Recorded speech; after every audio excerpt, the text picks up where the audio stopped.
Did we all read animal stuff?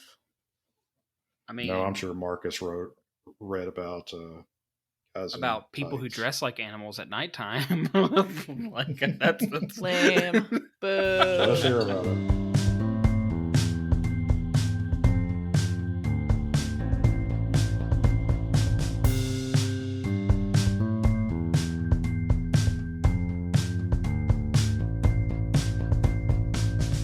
So, to move on, we are going to now talk about everything we have been reading this week. As usual, I have read a lot because I'm a psychopath. And That's not what that means. I and it's another money issue for me, Oh, that me well, and my yeah, wife have that's to not deal great. with. But she's I very believe the supportive and DSM has a code that says, psychopath, and underneath it says reads a lot of comics. reads a lot of comics. Yeah. So if you're watching this, you're probably a psychopath too, because no one would watch or listen to this unless you read a lot of comics. Um, but let's talk about what we read this week. Any of you guys can start. It does not matter, but if I start, I'll end up talking for a lot longer. Me.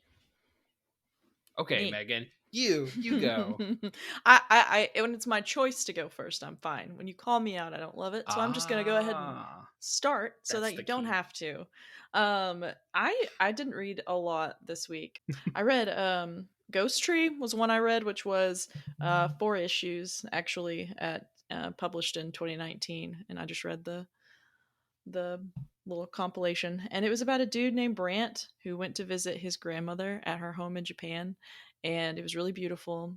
And it's about this tree that is sort of a, it's not really a portal, but it's sort of a place where the souls of his ancestors kind of come and congregate weirdly, and he can see them and communicate with them, and he talks to his recently deceased grandpa there.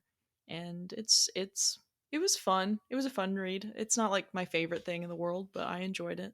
If you come across it and are, that sounds intriguing, it's pretty good. I also read We Three by Grant Morrison, and I did like this a lot. The art was by Frank Quitely, and I what I loved the most about it was the art. I thought that the panels especially were really creative and beautiful.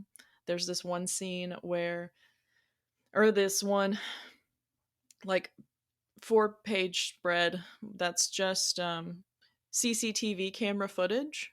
And so there's no dialogue. It's just like you can just see what's happening through these different cameras in a facility. And I love that. I thought that was really well done. It's very detailed. All the art is very like meticulously done, I feel like. But it's about these animals that have been that were like house pets once that have been physically altered and attached to like these mechanical exoskeletons, and they're prototypes for like these weapons. Strange.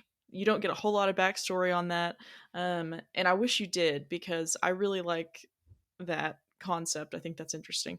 But the whole it was four, no, it was 3 issues originally, and the whole thing is just them trying to get home. They just keep saying that they want to go home, and Hmm. in very like broken dialogue because they can only, they talk in like 2 word Oh yeah, phrases, and man, it's really good. It's it kind of a is. downer, Yeah, but it can be heartbreaking. That was a yeah, heartbreaking story. it was so good though, right? Oh my gosh, I Yeah, loved it. yeah, it's that may be about my favorite Grant Morrison story. I mean, Really? it is absolutely amazing. When Grant I Morrison's loved it. wheelhouse is always taking these really crazy, just batshit crazy concepts, and even when you see it, you're like, "This is weird," and then making you feel like that, like giving you feelings about it. Like you're like, "I never thought I'd care about something this Hmm. weird," and you do. And I just Yeah. happened across it. I wasn't looking for anything. It was at the library and it came across. I was checking it in and I was like, Oh this man, looks it is a awesome. great I'm glad you story. stumbled on that. Yeah. Yeah, Yeah. highly Grant recommend. Morrison did did Animal Man at DC, so he's always kind of had a an interest in animal rights, and Mhm. it was Oh, you could they really have tell always had an that this was interest. his absolute magnum opus on that topic. I mean, it is awesome. I'm sorry, I didn't realize that. Oh yeah, no, it's something that I think it's just easy to. Um, Sometimes it's just easy to forget, but yeah, no. Grant Morrison does identify as they, They, them. they, Alrighty. them. Will remember that. Thank you for Uh, telling me. and Frank Whiteley is an awesome artist. Yeah, beautiful He stuff. is he he was at his, he had really come into his own on that series. I loved it. Like, it's something I would own. I liked it so much. Yeah. I I don't buy a lot of stuff except for clothes at Goodwill, apparently. Yeah, apparently. Mugs. And mugs, And yeah. random And mugs. Goodwill mugs, yeah. And I buy Yes. a lot of books from Goodwill, actually. Basically, what I'm saying is I don't have a lot of money.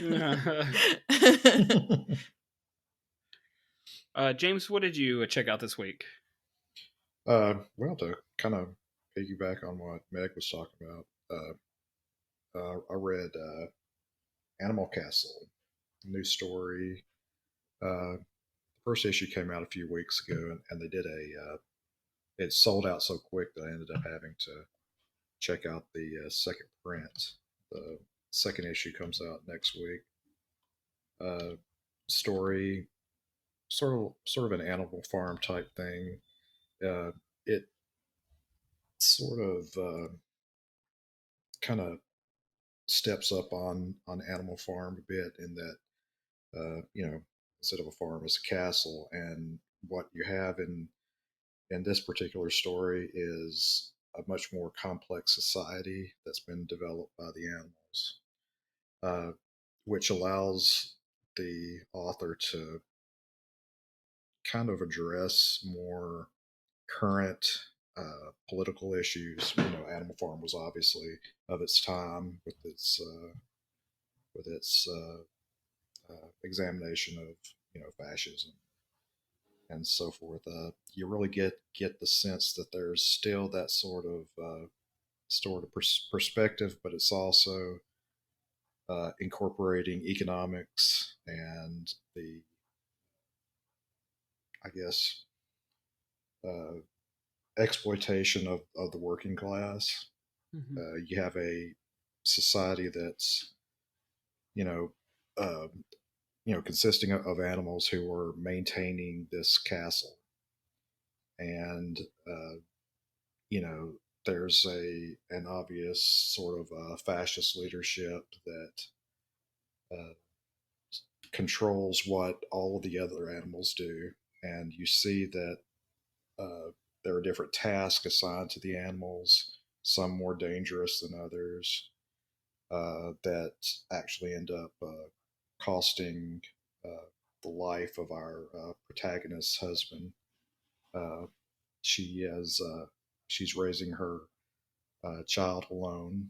It's a cat, and she has her cat at home who's being educated by one of the it's like Goose, if I'm not mistaken, who ends up being a bit of a political rabble rouser there amongst the other animals, and causes an uprising that is brutally put down by the dogs who are tasked with security over this animal civilization that's been set up there.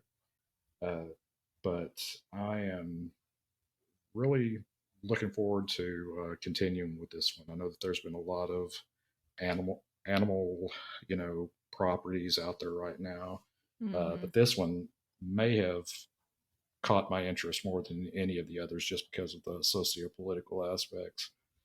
Yeah, a lot of the Yeah, others And that are like so, kind sounds of good. horror properties, but this has a lot more going on than that. yeah, it's like it really is Animal Farm on steroids in a lot of Mm-hmm. ways. And I was kind of worried whenever I saw it. It's like Animal Farm, Animal Castle. Okay, so we're just gonna, kind of go down that road. But it seems like they're using that larger um, uh, concept to look at some of the aspects of Animal Farm, only bringing it into more modern into more modern political issues, and that is really cool to me. Uh, so I'm on board. That is from Ahoy Comics, and I believe the second issue comes out uh, next week. So Sweet. I'm definitely going to Yes. be checking it out. That's awesome. No, that sounds great. I am really into yeah, stuff like that. Yeah. All right, James. Anything Did you read else? any Oh, Oh, go ahead. did, Uh, did you read any that's the animal main thing. shit? Did we all read animal stuff? I No, I'm mean, sure Marcus read about guys in about people who tights. dress like animals at nighttime. Like that's. Lame. Let us Boo. hear about it. Boo. Well, I'll go through Just kidding, these sort of. kind of the way I normally do, um, without going into Sorry. too much detail.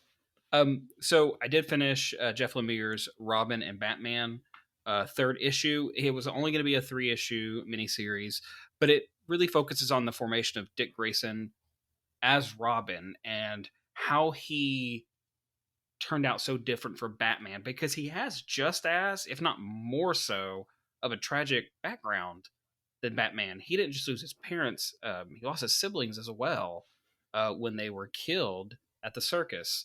So it kind of That's focused random. the series focuses on him dealing with his anger and why he chooses to do the things that he does and why Batman thinks he's so capable. And it really gives a good look at so many times in modern Batman origin things where Robin shows up, they tend to focus on some of the harsher aspects of Batman.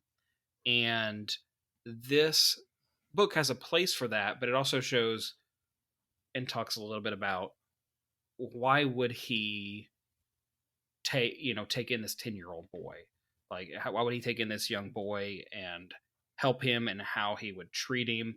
And it's just really really great. So I read that this week. I highly suggest it. I hope they collect it and they've got a bunch of supplemental material for it. I continued with the Batgirls series this week, which is just kind of like a really fun series. It's about the original Batgirl, Barbara, who's the Oracle, and she's kind of gone into hiding with the other two Batgirls.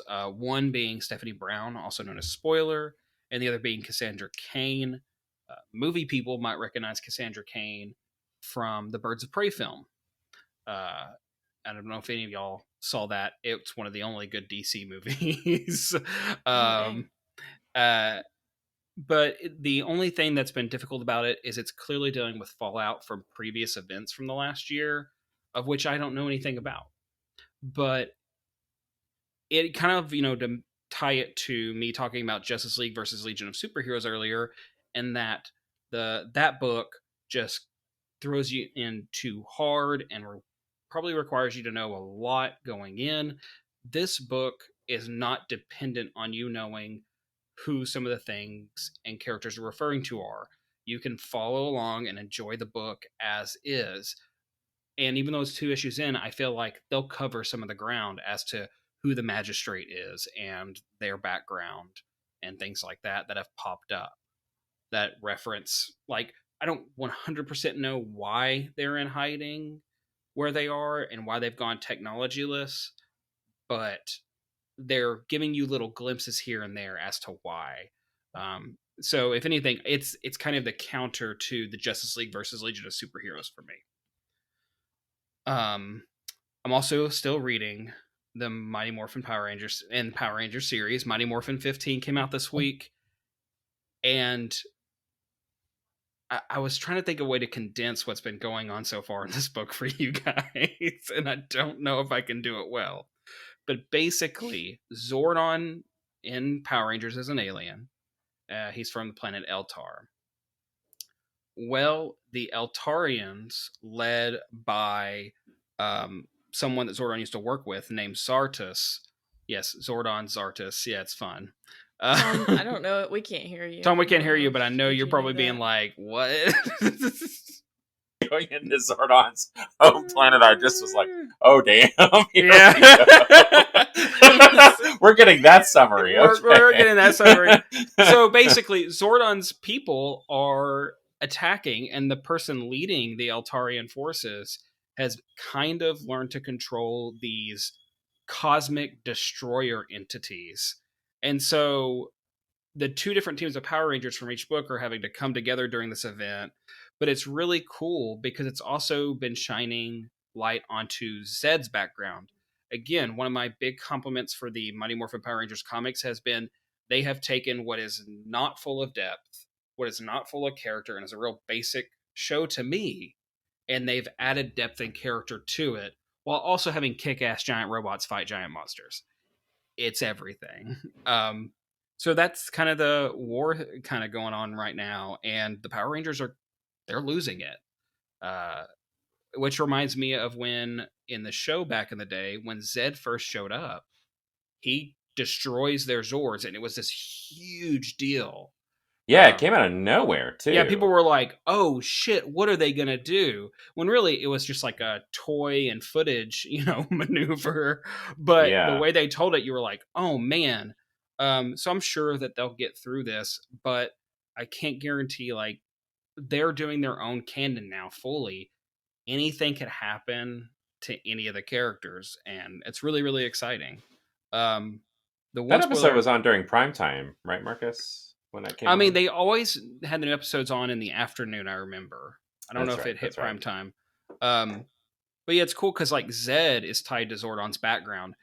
Uh, Zed is also Eltarian, and Zordon didn't really know that till recently. And it turns out that they knew each other, and Zed's just that's why Zed has the events between them is why Zed hates his ass so much.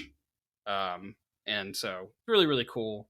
Um, and the last thing I have on here because I ran out of time to I only picked the other book up yesterday was again I finished Odin's Eye number 5 this week. Continues to be amazing, but the final issue does take an extra step into fantasy that the other issues danced around, and I'm still not 100% sure how to interpret it, so I keep rereading it. This is a good thing. This is a good thing. If a comic book, once makes you feel like you want to go back and analyze it and reread it, I mean, I can't. I need to reread the whole series now. But it does end in kind of an open-ended fashion. I won't spoil it. I think everyone should read it. So if they do another issue or connective tissues to it, there's room for that. But yeah, it takes a real turn while maintaining its tone and the artwork. So definitely check out Odin's Eye. I also picked out Conan the Barbarian. I think it was number 25, which is technically issue 300 this week from Marvel, just because I thought it'd be a cool character to pop into, but I haven't read it yet. But I really like some of those old Robert E. Howard properties. I talked to James yesterday about Solomon Kane, who is like a Puritan era swashbuckler, supernatural fighter. Really great stories. But that's all I read this week, guys. No more. That's all. Yeah. Tom, did you have a chance to check out anything this week? Yeah, I read the first 4 issues of Gideon Falls, and I'm just getting really into that. Man, it was really good, really really good. Really really glad for the recommendation because I'm real into that book right now. Yeah, I think that's a book you're going to really enjoy. It's got a lot of that like sinister feelings from like X-Files and Twin Peaks and concepts like that I know that Yeah, you're really into. yeah. There's a lot to the mystery that I'm want to find out what happens for sure. It's really good. I'm gonna have to bring something by you later. Ooh. Secrets. Well, cool. So yeah, a lot of great stuff came out this week. I'm glad we all had a chance to check out some stuff that we really, really liked. And oh, what's that? Nope, sorry. Some of my Power Ranger stuff got moved down, and I was like, oh, did I forget a Power Ranger thing? Don't worry, guys. I didn't forget anything about Power Rangers. Thank God. Didn't feel like you did. No, don't worry. It's stress-free time. I can't listen to your intellectual, highbrow, You see, babble technically, anymore. Zordon is from the planet Eltar. He is also Eltarian. He is also Eltarian, as is Zed. You see, 10,031 years ago,